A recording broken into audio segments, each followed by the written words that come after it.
afternoon, everybody. So today I have the rare privilege of introducing a speaker here in absence of the governor and the deputy governors because of some other arrangements at head office. I think it's a privilege for me to introduce one of the eminent speakers. Actually, he's going to talk about the capital market in Sri Lanka, which is a timely topic because at the moment, as you all know, the countries in the world are facing a lot of troubles because of the capital market adverse developments, and at the same time, Sri Lanka also looking for some developments in the capital market. So in a way, he has come to Sri Lanka for some other purpose in the stock market. So we had a rare chance of occupying him through Mr. Dr. Rajagiriya, who is an eminent professional in Sri Lanka. So the capital market topic is a very important thing. So we are trying hard to get so much of long-term capital in Sri Lanka through the capital market developments as well as debt market in Sri Lanka at the moment. As you all know, I think we are going to reach a higher per capita income in the future. So capital is a very essential ingredient for economic growth. So the speaker is to explain his experience worldwide about capital markets. I think it's a very valuable speech.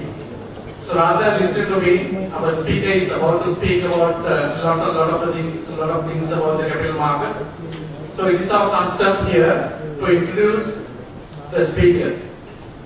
Let me go to his profile briefly.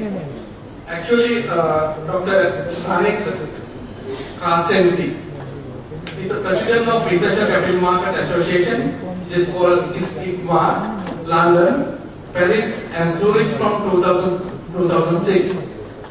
So ICMA is a self-regulatory organization which, with a membership base of some 420 firms located in 50 countries. Actually, Dr. Karsenti is the chairman of the board of the International Finance Facility for Immunization, a multilateral development institution created to accelerate the availability of predictable long-term funds for health and immunization programs. He started his career as an investment analyst and portfolio manager of the industrial sector in 1976 and has joined the World Bank in 1979. He has held many positions in the capital markets of the World Bank and has been a senior manager, treasurer, and the director in financial policy in International Financial Corporation. He became the treasurer of the European Bank for Reconstruction and Development in 1991. He was the director general of European Investment Bank in Luxembourg during 1995 and 2006. So as the chairman and members of different international bodies, Dr. Rene Karsenti has performed a progressive advisory role during the past decade in the area of capital market. So with this background, as far as his academic qualifications are concerned, he has obtained a Masters of Science degree in Chemical Engineering, which is different from economics at the beginning, and dedicated his academic services for the Department of Economics, University of California as a researcher in 1973. He obtained his second master's degree in MBA from Paris Business School in 1974 and became a certified financial analyst in 1976. Dr. Karsenti obtained his PhD in 1977 in economics from Sorbonne University, Paris, which is the prestigious university in the world. Also, he has been the author of a number of articles in the field of international finance and capital markets and a lecturer of the Harvard Business School. And he has been awarded with the French Legon d'Honneur, if I correctly pronounce. Without taking much of time, I now the speaker to take this opportunity to deliver his speech. Maybe he's taking time, maybe 45 minutes or so. We'll listen to it and then open the forum for discussion for any questions. Thank you.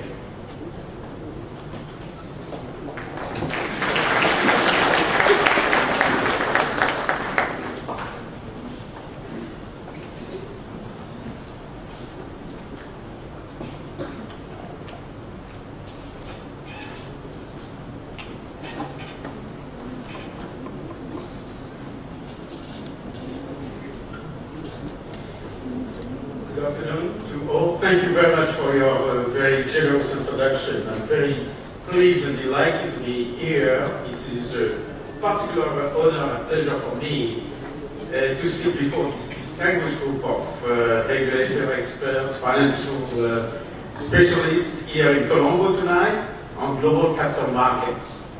I would like to thank our host, the Central Bank of Sri Lanka and the Center for Central Bank Studies, as well as, I would say, a special thank to Dr. Rajagiriya for his invitation as well. I will speak tonight essentially on a personal basis. I will draw from my experience and learning as a capital market practitioner and from my current position at ICLA, and also as the current chairman of the International Finance Facility for Immunization. But again, these will be personal remarks. As you may know, and as you kindly mentioned, the ICLA, the International Capital Market Association, is an institution which was formed freely and voluntarily by its members more than 40 years ago, when we had serious market problems in Europe, although of a more different technical nature, and recently at the global level, when the settlement system broke down in the nascent Eurobond markets. Our founders decided then to sit together to make the market better and a safer place to operate. They had the vision to act in the interest of the whole market, the issuers, the intermediates, the investors, and not in the sole interest of a narrow constituency of members operating in the capital markets. And the same spirit, I hope, continues to guide our more than 400 members today, active in cross-border securities markets, in setting the best practice and rules of such markets. The International Finance Facility for Immunization, as you mentioned, is also an innovative financing mechanism, and I will discuss and describe it in more detail in my presentation. Tonight, I would like to comment on four main subjects. First, on general trends and prospects for global financial markets. Then to discuss and to present the trends in more global financial regulation. Then I think, coming from Europe, you may be interested to know about my views and the prospects for the European capital markets. Lastly, but not least, I would like to offer my comments on opportunities and challenges for emerging capital markets. But first, on the general trends and prospects for global financial markets. I will cover essentially 5 main points: the increasing role of the global financial markets, what are the major trends we observe in the financing of the global economy. I will speak also about the important evolving role of the retail markets. I will comment on the socially responsible investments, and in particular on the products called the vaccine bonds, which Diana has been one of the pioneers in 2005 through his participation as a founding member of the board of the International Finance Facility for Immunization. But first, what do we observe in terms of trends and increasing role of the global financial market? In fact, what we observe is that over the years, we have witnessed a colossal structural transformation of our financial system, which led to dramatic transformation in terms of concentration and the spreading of real risk, and inevitably in terms of potential systemic financial instability, which unfortunately we experienced over the last 6 to 8 years. And to illustrate that structural transformation in the global financial market, let me highlight a few figures. First, thanks to a combination of innovation and bold development, the international capital markets have grown from an outstanding amount of about 100 million when we just started some 50 years ago, 30 years ago actually, to a volume of about 16 trillion US dollar today. This provides tremendous financing to a large range of official and private borrowers worldwide, including, and I think that's been a major way of channeling finance and savings in emerging economies. I will come back.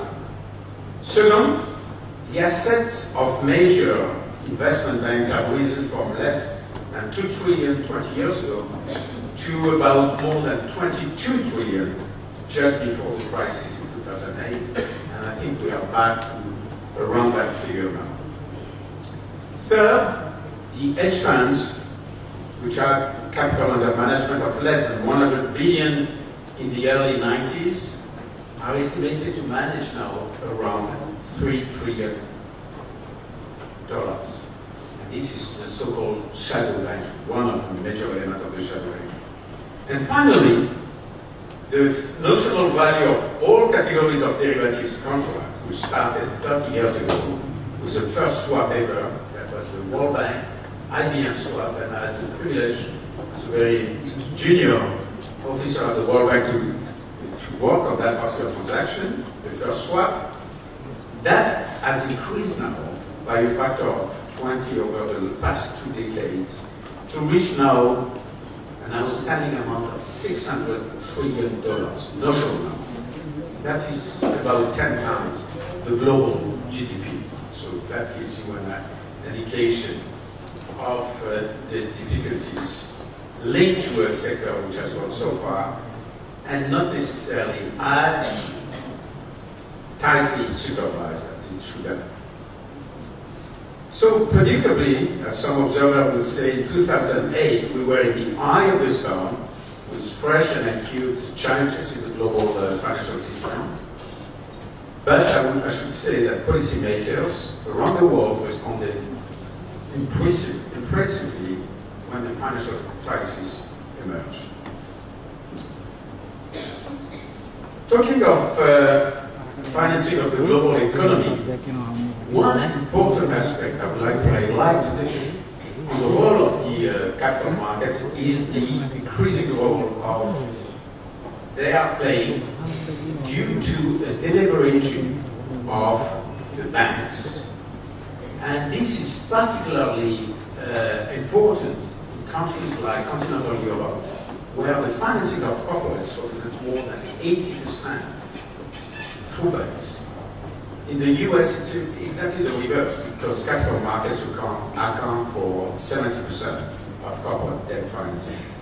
So the bank deleveraging since the onset of the financial crisis is a trend that has made the securities market, particularly the bond market, even more important for financing. That's an important element, and it's very important to keep that in mind because the supervision, the efforts of the supervisor at the global level have also that particular transformation in mind.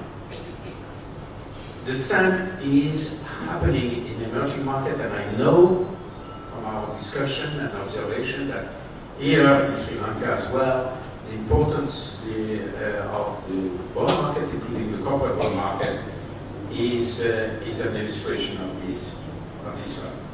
So as a consequence, there will be an increase in corporate bond issuance for those markets in the coming year, commensurate with the growing economic importance of the emerging market. At the same time, what we observe is an increasing amount of electronic trading on platforms. We move from the so-called OTC, over-the-counter type of model in our securities market. We are moving to a market which gravitates more and more around around the platforms, electronic platforms. And I think this is an important trend, which is important and which, in my view, will continue. It's not a competition between the two models, but more a complementarity.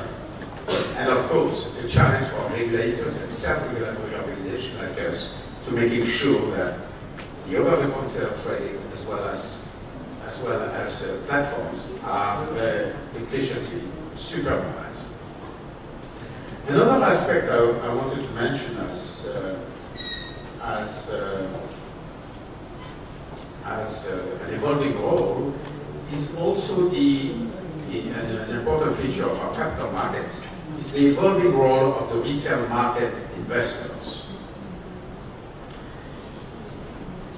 For 50 years, the bond market has been a tremendous engine for financing the global economy, both in the West and in the emerging markets. But I think that now what we are observing is more and more we'll see the importance of the retail market, where the retail investors will play an important role not only in investment, and the challenge here is, of course, the protection of the retail market, but also in their investment in new instruments. And one of these important instruments I would like to spend some time describing to you is the increasing amount of the so-called socially responsible investment.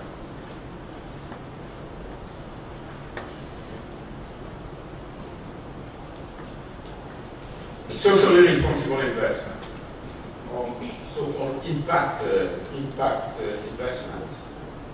These are investments which are offering investment opportunities that make financial sense, and also at the same time, and this is really the tremendous, very important feature of these instruments, offer tangible social benefits, a positive social impact that goes beyond the monetary return that investors have traditionally looked after. They provide more and more an important alternative for investors who would like to do more than earn a decent yield financial return, but increase the mix of offering by management manager looking for more innovative products and provide a critical source of funding also for global development. For example, the vaccination of children in the poorest countries, which we are dealing with through the issuance of our vaccine bonds. So in a way, the socially responsible investment complements and adds to traditional government funding. We estimate that about $35 trillion of assets are now managed worldwide under the UN principles of responsible investments. That's about 50% of the global markets. And the market is gaining traction. More than 3 trillion of bonds are estimated in Europe to be managed under the socially responsible investment criteria. They provide an important alternative for investors who would like to do more than earn a yield, but increase the mix of offering by investment managers looking for more innovative products. And my observations also in the placement of our bonds, vaccine bonds, is that the diversification of the market is becoming more and more institutionalized. There is more and more asset managers worldwide, pension funds, who are looking at these categories of investments to diversify their investments.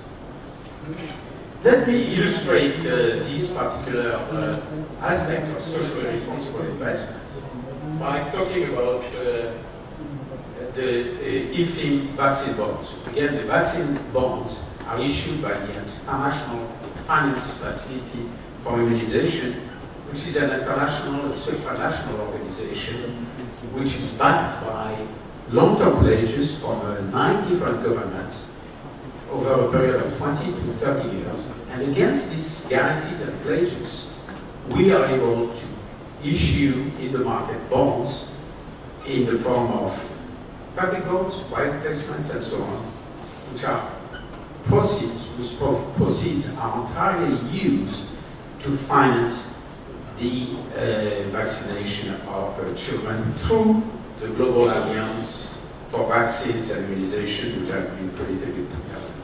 It's a very innovative instrument and vehicle, and credit goes to go, I'm the chairman of the board, but the credit should go really to the founders of these instruments in 2006, my predecessor as chairman and our board of directors. So far, we have been able to raise funds in a range of markets and maturities, in the form of retail markets, the importance of the retail investors, particularly in Japan and the UK, but also in the form of public issues, rated AA, so of a very high quality, in sterling, in US dollars. The most recent transaction took place last June and was a global bond. So we are able to issue bonds at the most competitive cost, and we have raised so far $4.5 billion from investors, which are used and passed on, as I said, to the alliance, the Gavi Alliance, which brings together the specialist skills of all the main players in immunization: WHO, UNICEF, the World Bank, the Gates Foundation, donor governments, the entire vested interest in immunization are represented. And I should say, without being too modest, that IFIM and the vaccine bonds, which again are a pioneering instrument in socially responsible investment, has worked very well. First, for each of our different constituencies. First, for our donors. As I said, we receive pledges, irrevocable pledges over a long period of time, 30 years, but the bonds allow us to front-load the disbursement of these pledges. I think the donors, through this particular acceleration, can immediately, since we can immediately borrow on behalf of Gavi, the donors have found a way to front-load their fundraising in a flexible way. You know, countries, in terms of development finance and development aid, are constrained. But the vaccines going to our children in the developing countries, the poorest countries in the world, 70 countries, cannot wait. So that's a very important mechanism. So it has worked for donors. It has worked for investors as well, since IFIM has significantly contributed to pioneer and meet the growing demand for sound, easily understandable, socially responsible investment through its $4.5 billion bonds, 15 different transactions. And finally, IFIM has worked well for Gavi, Gavi being the alliance in charge of implementing the programs. Since Gavi has been able to have the availability of funding, we have funded through our vaccine bonds about 1/3 of the total Gavi funding needs. And we estimate that we have been able to provide vaccination for an additional 100 million additional children. We were able to vaccinate them thanks to such additional funds. So again, the three constituencies I did mention, the donors, the investors, as well as the ultimate beneficiaries have benefited from that particular model. One additional side benefit of this activity is that by guaranteeing a large amount of supply of vaccines, we have been able to provide certainty for institutions and for pharmaceutical industries, notably in emerging markets, to develop vaccines. And I'm pleased to report that about half or even more than half of the supply of vaccines for Gavi comes from pharmaceutical laboratories which are in emerging markets, notably in India, Indonesia, and elsewhere. So that's an additional benefit. One word about Sri Lanka. Sri Lanka has benefited from our vaccination program. 26 million were disbursed since 2000. 26 million exactly, and we were able to contribute to a very successful coverage of vaccination, which has improved the quality of health, but also the overall economic development in your country. And of course, as I did mention, we are very proud to have the benefit of and the expertise of Dr. Rajagiriya in our board as a founding member since 2006. Let's move now to the global financial regulation, which is a subject which occupies us very much as representatives of the market practitioners and as a partner, our institution as a partner to regulators. I will talk about the immediate response to the crisis through the G20 by mentioning the reform agenda roadmap, summarizing the main objectives, and give some views as to the reform impact of global capital markets today and to come. First, on the global regulatory response to crisis, I must say that the crisis which culminated in our Western world in 2008 with the bankruptcy of Lehman was one of the most severe and most challenging, as we all know, situation. But I must say that the response at the global level, and particularly from the G20, and which traced back to the first meeting in Washington in 2008, has been critical and very important to address and to repair our markets. Of course, with the contribution of our different members and practitioners in markets. There are still concerns. Despite the important role of the G20 and the Financial Stability Board, the level of international cooperation needs to be improved. And as we all know, this is very much of actuality, since the G20 is, as we speak, will be meeting in Australia in a few days, and we heard some criticism actually about cooperation coming from this part of the world, from the Central Bank of India, about the governor wishing more cooperation to address the recovery and also to address the growth, particularly in emerging markets. There is also scope for the rules of the US and Europe, essentially, which to prove more compatible with each other, and this is a work which has to continue. What were the 4 pillars of the G20 reform agenda in terms of financial regulatory? First, a strong regulatory framework to raise the level of resilience to our banking systems, including by constraining the buildup of excessive leverage and maturity mismatch, addressing in particular the too big to fail type of institution. And I think there's been a lot of effort through the central banks and international organizations, through the so-called Basel Committee and Basel III guidelines.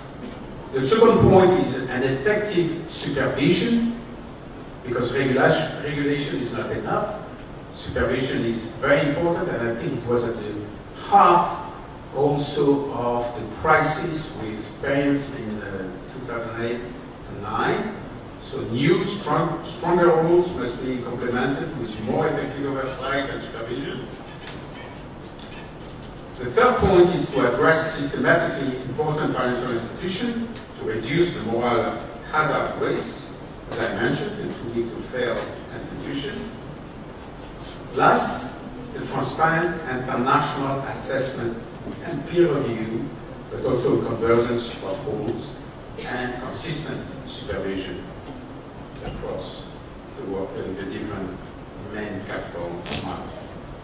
So in summary, the main objectives of our collective action as a supervisor is to reduce the systemic risk, to strengthen the global financial system by enhancing the prudential oversight, and this is taking place, to improve the risk management, which was really at the core of the difficulties in 2008 and later, to promote the transparency and avoid the opacity of some pockets of financial activities, and to enforce the international cooperation. This is at the core of our activities. I personally, as you know, as president of self-regulatory organization, we are committed to these objectives. I'm also on the advisory board of the equivalent of our European SEC, the European Securities and Markets Authority, and it's very much also at the core of our objectives. So where do we stand now? Well, first, I think we have built resilience of financial institutions in response to financial crisis. Lehman was the first global systemically important institution that was allowed to fail during the crisis. It should be also the last one, and we should work toward that particular objective to fail in such an predictable way. We need to ensure that the most adequate design for instruments to minimize in particular any potential additional cost for banks. The public will have great objection in accepting more defaults and bailouts. So, as I said, addressing the supervision of the large institution is key. And in Europe, as you may know, we are going one step further by organizing and implementing the banking union under the authority of our European Central Bank, which is a very important step. The investors, the regulators are also giving a much higher priority than before to market transparency and the conduct of business regulation through different initiatives.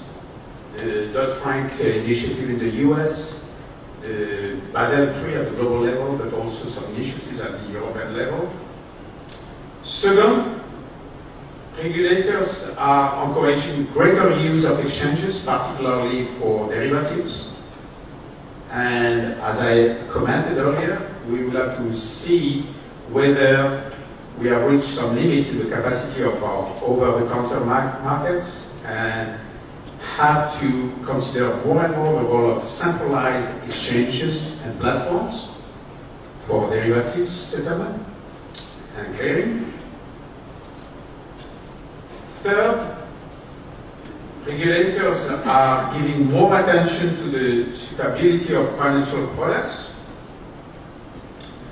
not just to protect the retail investors, which is at the core mission of regulators, but also to promote the integrity of markets. Fourth, as we know, the regulators are looking at the perimeter of financial regulation, which is being broadened to include institutions such as hedge funds, but not limited to hedge funds. Previously outside the perimeter, that's the so-called shadow banking. And on that particular point, I would like to comment by mentioning that one of geographically the shadow banking, that means the shadow banking, that means the sector outside the banking sector, is the supervision and the strengthening of the supervision is not limited to our most developed markets, but as we've seen, we have to pay, and I know that your authorities here are paying attention, also at the supervision of the so-called shadow banking in emerging markets. We've seen some example of the need to strengthen it, particularly in China, in the financing of some institutions outside their banking system. I think that's very important, and we should look at it in order to seek and to avoid a risk of contention. And finally, as a separate priority in response to the international financial crisis, we will have to reinforce also the market infrastructure, not only in derivatives but also in other aspects. So overall, the trends in global financial regulation is really to simplify the system while strengthening it, but also to strengthen and to provide a different perception of risk. I would like to turn now to the European capital markets. I think we are far from these markets geographically, but nevertheless, the contagion and the effect of our activities in Europe has also consequences here in Asia. I will speak about the prospects for European capital markets, but also more specifically the sovereign crisis we have experienced and which hopefully is now solved, and also to explain the large fiscal differences in different countries. Europe has been going through a period of significant upheaval, we all know, but I should say, and I've been involved personally from the outset, particularly at the European Investment Bank, the construction of the euro, and I think from our point of view, it is impossible to envisage a breakup of the euro. And you've seen the commitment which we've heard about that. The crisis, actually the sovereign crisis, has demonstrated the great dangers of, in fact, what's happening, which was an incomplete economic and monetary union. EMU, economic and monetary union. We focus on the M, the monetary, but less so on the economic aspect. The convergence of economic in Europe has not been as strong and completed as it should have been. But I should say here that, and this is illustrated by the recovery and the strength of our economies in Europe now, that there is a strong political commitment of the project, and the European Central Bank has staked its credibility and means on the single currency. I know that Europe's reputation has taken a bit of a knock from time to time, and clearly at times the decision process seems a bit chaotic. But believe me, if you look, for example, at the fiscal process in the US or compare Europe to other blocks of equivalent size, it is not working as badly as it's often mentioned. A lot has been achieved, and what the effort are focusing now and the political commitment is on is to implement the economic, fiscal, and banking union. And that's what we are doing now. We are also looking at ways to issue a common securities, the so-called Euro common bonds, but that, in my view, will take time. These charts provide, and I will not comment in detail, you will have them, these ones in more detail in your in the printouts of these slides, but summarizes a little bit the evolution of the crisis in Europe, from financial crisis to an economic crisis and to a sovereign debt crisis. But as I say, there is a strong commitment for banking union, for a fiscal union and for an integrated economic policy framework, which inevitably, eventually, will lead to more political union.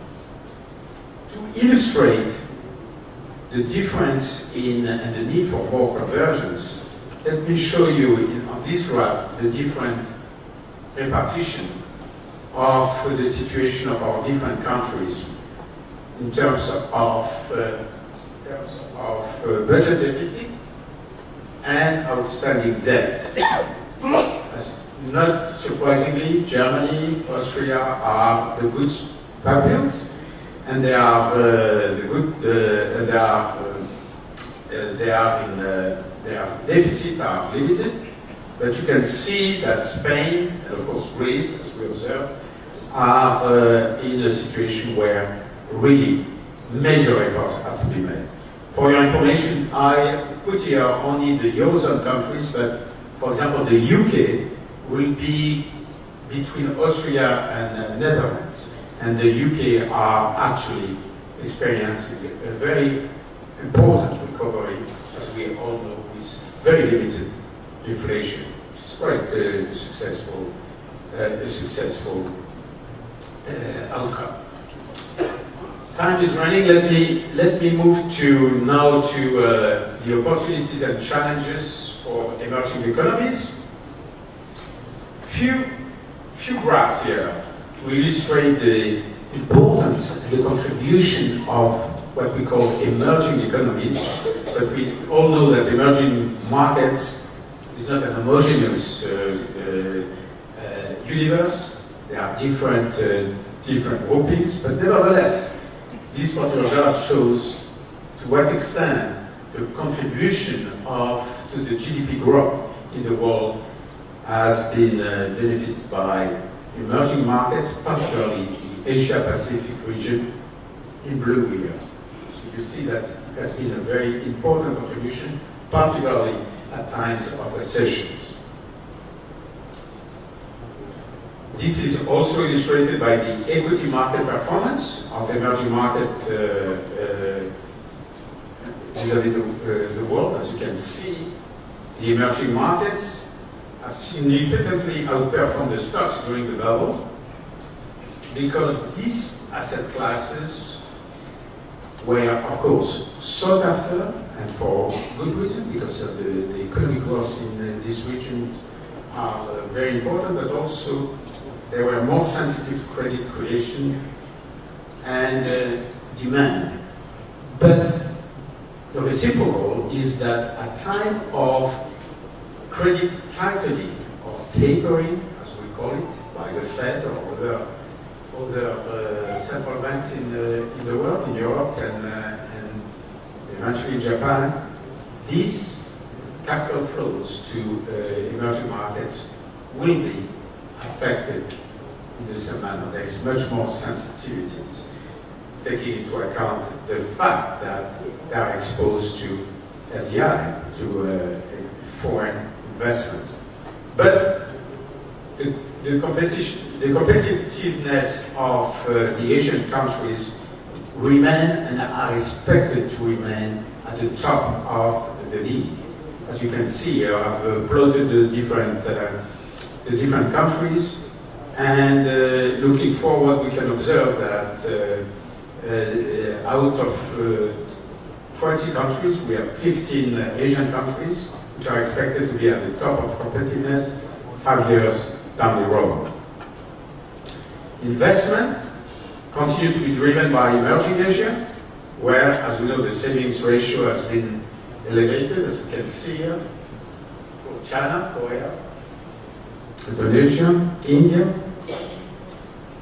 So money has been flowing in the emerging markets, but there is a risk also, as I say, that money may be flowing out of the emerging markets. And the debate is, of course, raging, as we all know, over whether this is a fault of the US Federal Reserve, which is not paying too much attention in their tapering efforts to the consequences in these countries or not. This is a debate I will not enter tonight, but nevertheless, Since 2013, when Bernanke first floated the idea about Fed tapering, a number of key emerging market economies have come under severe market pressure.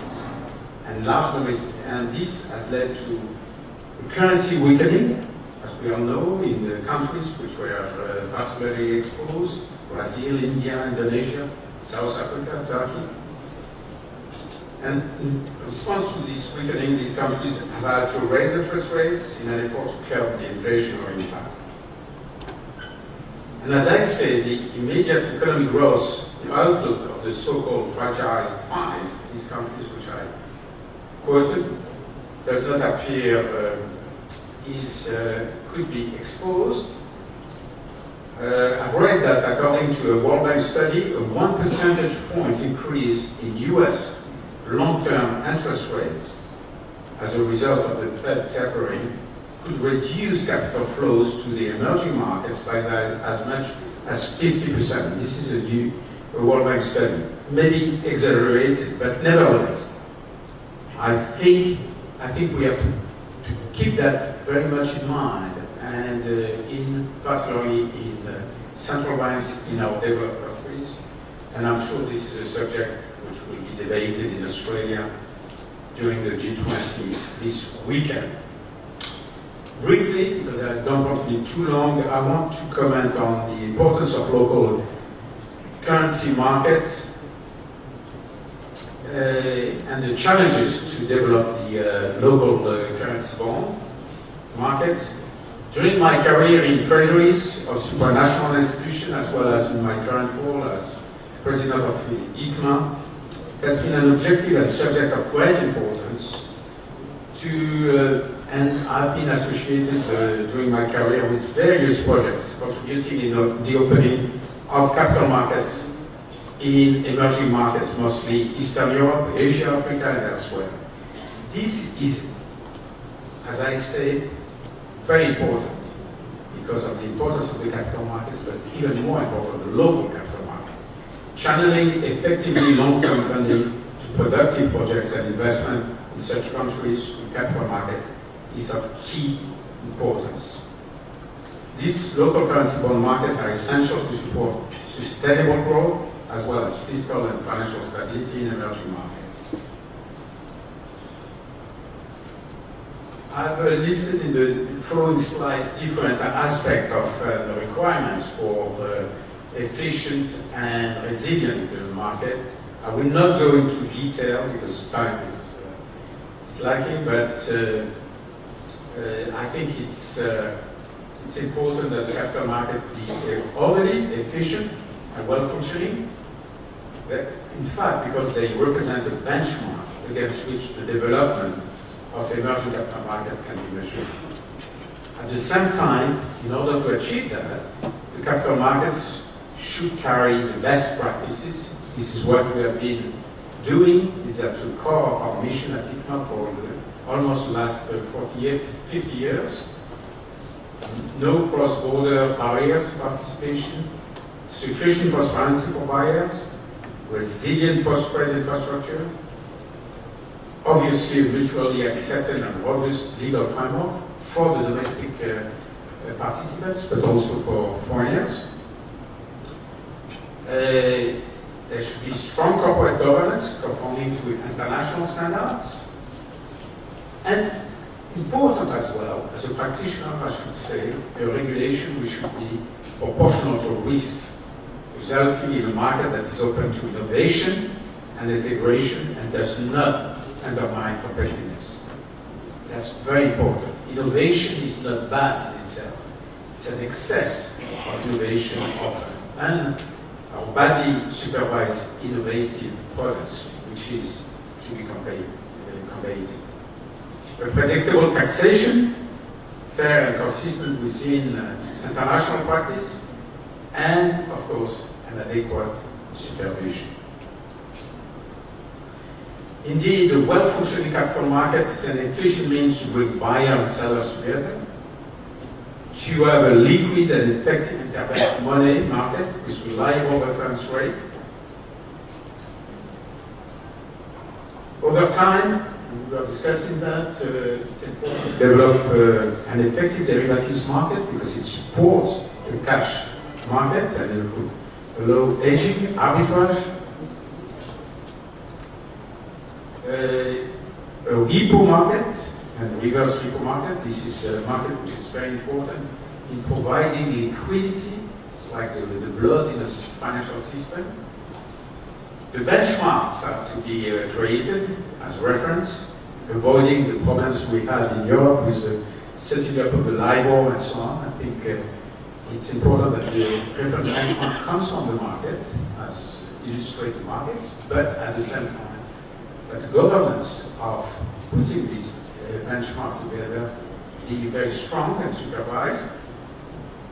And of course, the post-trade market, single or integrated securities and depository and clearing and settlement system, which should be as efficient as possible. We can come back to that if you have questions, and I'll be happy to comment further. Of course, emerging markets and countries are a laboratory for also very interesting innovation. I will mention two here, but there are others. Microcredit actually was invented in South Asia, in Bangladesh actually, and it's a tremendous tool for development. Impact financing, and I mentioned the socially responsible investment. Impact investing, refinancing our investment made into companies, organizations, and funds. It's the intention to generate a measurable, beneficial social impact. There is a lot of work going on here, involving the emerging markets, but also the G8. I have the honor and privilege to be part of a task force at the G8 countries level in developing ideas, but also a framework, a solid framework for that. So there is possible. And innovation should be part of our mission to all. I've been quite long, but I would like to conclude now and leave time, hopefully, for questions and answers. I think I would like to leave you with some remarks which will stress first that I observe and I'm convinced that there is a strong will to build a more resilient financial system that serves the needs of our economies, that reduces moral hazard, that limits the build-up of systemic risk, which we unfortunately suffered over the last 6 to 8 years with one of the worst crises since 1999, and supports a strong and stable economic growth. A great deal has been accomplished, but more work is required to reform the financial sector and the securities market. Given the issues at stake and the complexity of finance as well as the global financial system, it is not surprising that implementing the agenda has taken time.